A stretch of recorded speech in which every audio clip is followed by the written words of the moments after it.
A paz do Senhor, meus irmãos. Estou lendo e estudando, né? O livro da ETAD, que é um excelente curso básico de teologia. Eles também têm bacharel em teologia, tem o curso médio, é muito bom. Mas aqui eu estou lendo essa apostila, que estamos estudando aqui as Epístolas Paulinas. E estou estudando aqui a carta de Paulo aos Efésios. É o meu estudo de hoje, que eu estou estudando aqui, a carta de Paulo aos Efésios. E estou aqui no capítulo 5, né, onde fala sobre a submissão. E aqui o escritor diz aqui, vamos ler Efésios capítulo 5, versículo 21. Sujeitando-vos uns aos outros no temor de Deus. Vós mulheres, versículo 22, capítulo 5. Vós mulheres, sujeitai-vos a vosso marido como ao Senhor, porque o marido é a cabeça da mulher, como também Cristo é a cabeça da igreja, sendo ele próprio o salvador do corpo, de sorte que, assim como a igreja está sujeita a Cristo, assim também as mulheres sejam em tudo sujeitas a seu marido. Aí o versículo 25 diz assim: Vós maridos, amai vossa mulher, como também Cristo amou a igreja e a si mesmo se entregou por ela. O versículo 21, segundo diz o escritor, constitui a conclusão da primeira metade do capítulo 5 e serve também para introduzir o assunto do próximo trecho da epístola, versículo 22 até o versículo 9 do capítulo 6.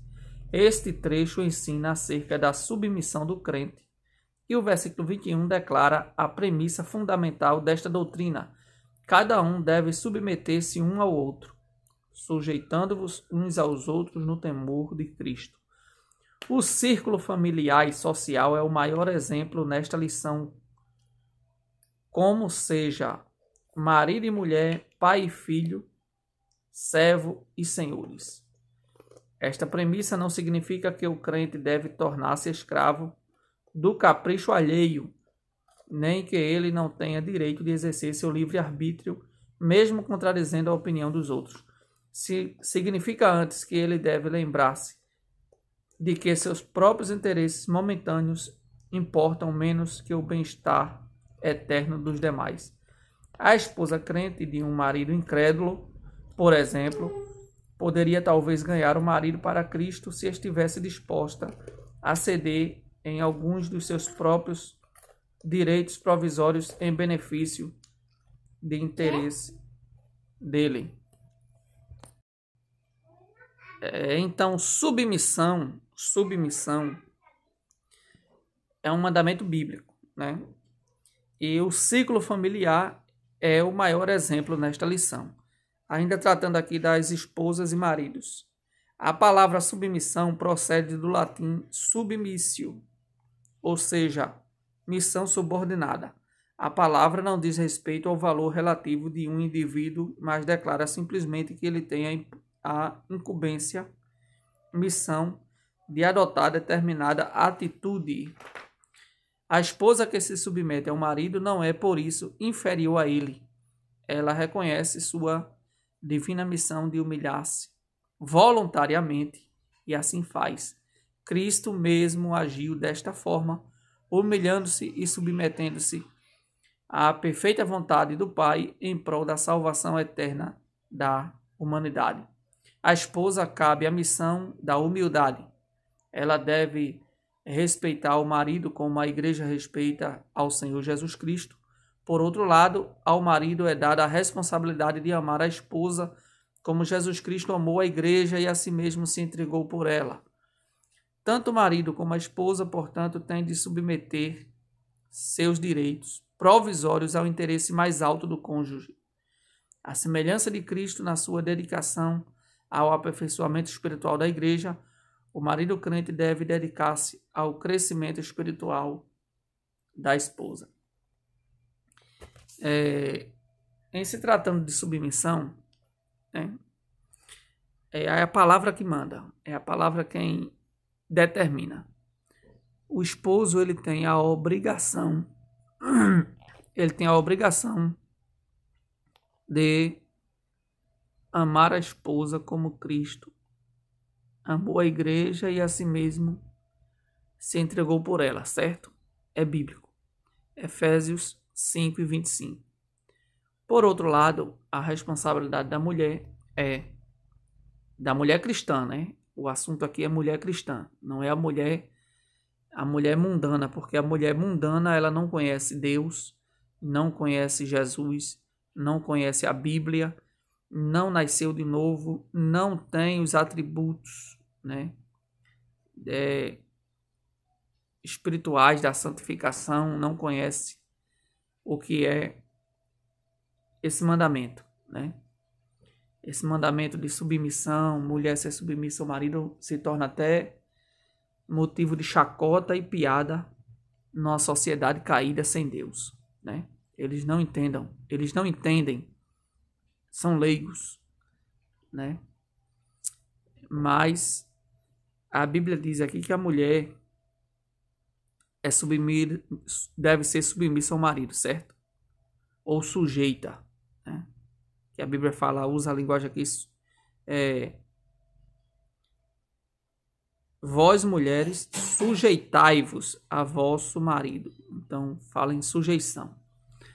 Isso aqui não significa que você deve se rebaixar a todo capricho do marido. O que ele quiser tem que prevalecer, não é isso.